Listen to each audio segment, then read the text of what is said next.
કેટલાય બોલે નોકરી કરવી સરકારની, સાધુ થવું તો બોલો, તમે તમારે બોલો, સાધુ થવું તો બોલો. સ્વામિનારાયણ જલસા છે ને અમારે, સુખી છે ને, આવો ગાભા કાઢી નાખે એવું છે, ફોતરા કાઢી નાખશે. 1 મહિનામાં 5 હાથ ઉપવાસ કરાવે છે. આ સંતો બેઠા છે ને, 5 ઉપવાસ, પાણી વગર, નેજડા ઉપવાસ, આજીવન સ્ત્રીનો ત્યાગ, બ્રહ્મચર્યનું પાલન, 1 પૈસા નડવાનું નહીં, સ્પર્શ નહીં કરવાનો. આ પારાયણમાં કોઈક લાખ લખાવે, 5 લાખ લખાવે, 10 લાખ લખાવે કે 1000 લખાવે, 1 રૂપિયો પણ એક સાધુ પાસે આવતો નથી. હું તમારી આગળ કલાકો બોલું છું, રાજકોટ થી આવીને 1 રૂપિયો પણ મને સુરત વાળા આપવાનો નથી, અને હું 1 રૂપિયો સુરત માંથી લેવા આવ્યો નથી. BAPS ના સાધુ કોઈ દિવસ રૂપિયા લેવા માટે પારાયણ કરતા જ નથી. BAPS ના સંતો કોઈ દિવસ અર્થ ઉપાર્જન માટે, પોતાના માટે કોઈ કથા કીર્તનનો ઉપયોગ કરતા જ નથી. અમારી કથા, અમારા માનવ ઉત્કર્ષ મહોત્સવો એ અમારા ભગવાન સ્વામિનારાયણ અને અમારા ગુરુ મહંત સ્વામી મહારાજને રાજી કરવા માટે છે. અમારા માનવ ઉત્કર્ષ મહોત્સવો તમામ માનવોનું હિત કેમ થાય, એમાં આપણે કંઈક નિમિત્ત બની શકીએ, આપણાથી કંઈક સેવા થાય એના માટે જ. અને કદાચ જે કંઈ આપ સેવા કરો છો એ સેવા પણ રાષ્ટ્ર સેવામાં વપરાય, ધર્મ સેવામાં વપરાય, એના માટે સેવા લઈએ છીએ. અમારા વ્યક્તિગત ઉપયોગ માટે 1 રૂપિયો પણ અમે ક્યારેય વાપરતા નથી. તોય સમાજ ટીકા કરે, નિંદા કરે, આમ જાય તેમ જાય. હવે તું જેટલા શહેરમાં નહીં ફર્યો એટલા તો મેં દેશમાં ફર્યા છીએ. અમુકે જેટલા શહેર નહીં જોયા હોય ને એટલા તો મેં દેશ જોયા છે. તોય પાછા એમ કે આ લોકો સ્વામિનારાયણના મુંડિયા, સાધુ ના બધાને શું ખબર પડે. તું આવ એકવાર માનવ ઉત્કર્ષ મહોત્સવમાં, તું એકવાર પરિચયમાં આવ તો તને ખબર પડે.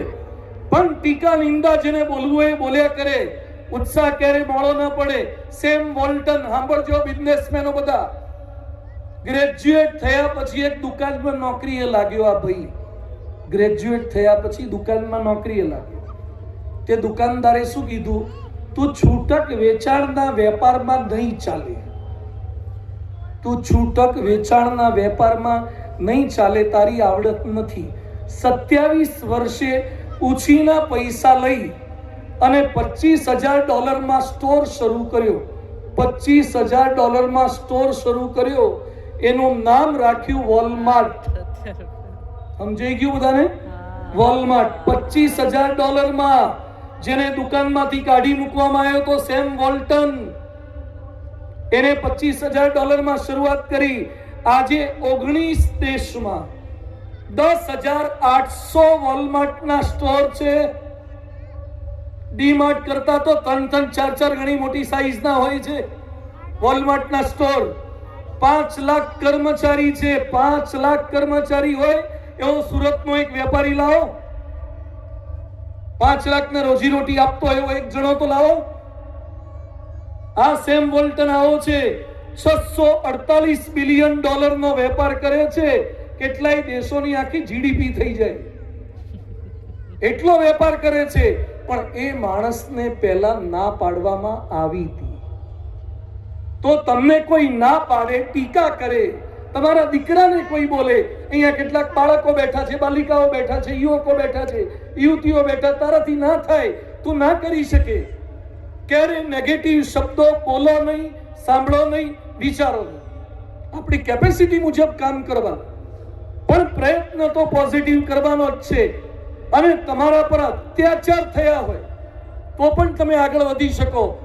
અમેરિકાની એક છોકરી, જન્મથી પિતાની ખબર નહીં, જન્મથી બાપની ખબર નહીં, નાની માના ઘરે રહે, કોથળા પહેરે, એઠવાડ ખાય અને ભોજન કરે.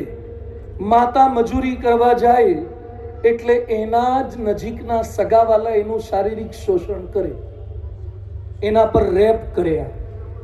14 વર્ષે આ છોકરી પ્રેગ્નન્ટ થઈ ગઈ. અમેરિકાની છોકરી, ત્યાં પણ આ ધંધા ચાલે છે. અમેરિકાની છોકરી 14 વર્ષે પ્રેગ્નન્ટ થઈ ગઈ. સરકારની પરમિશનથી ડોક્ટરો દ્વારા બાળકને મારવામાં આવ્યું, એબોર્શન કરવામાં આવ્યું.